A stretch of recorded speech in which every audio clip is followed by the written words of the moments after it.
کیا آپ جانتے ہیں کہ شہد کی مکھیاں بھی انسانوں کی طرح آپس میں باتیں کرتی ہیں؟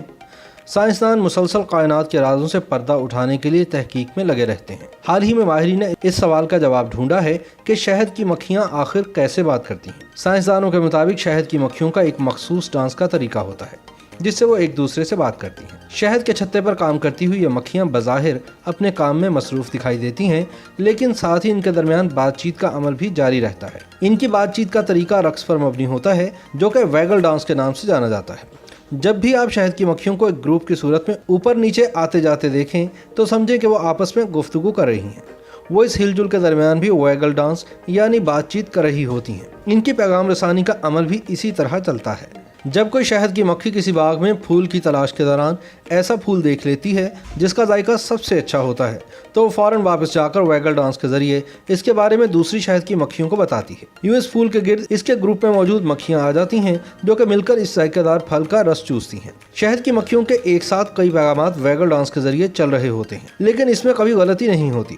سب پیغامات شہد کی مکھیاں صحیح طرح سے سمجھ رہی ہوتی ہیں۔ اگر وہ ایک جگہ چھتے پر کام کرتی دکھائی دیتی ہیں اور کئی مکھیاں ان کے ساتھ آ کر مل رہی ہیں تو اس وقت ان کا کام اور بات چیت دونوں ہی ساتھ ساتھ چل رہے ہوتے ہیں۔ کسی مخصوص میٹھے اور اچھے ذائقے کے پھول یا باغ کی جگہ بتانے کے لیے شہد کی مکھی رقص کرتی ہوئی آتی ہے۔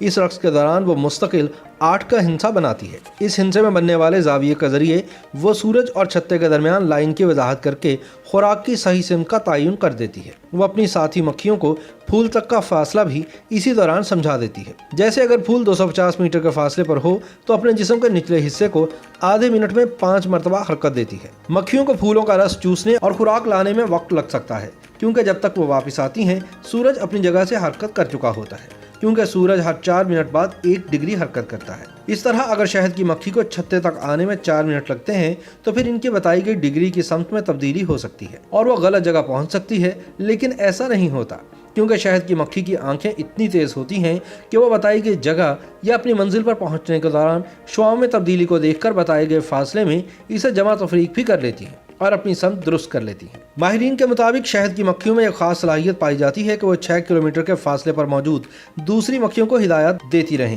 یہ ایسے وقت میں زیادہ دیکھنے میں آتا ہے کہ جب 6 کلومیٹر کے فاصلے پر 2 الگ الگ مکھیاں کام کر رہی ہوں۔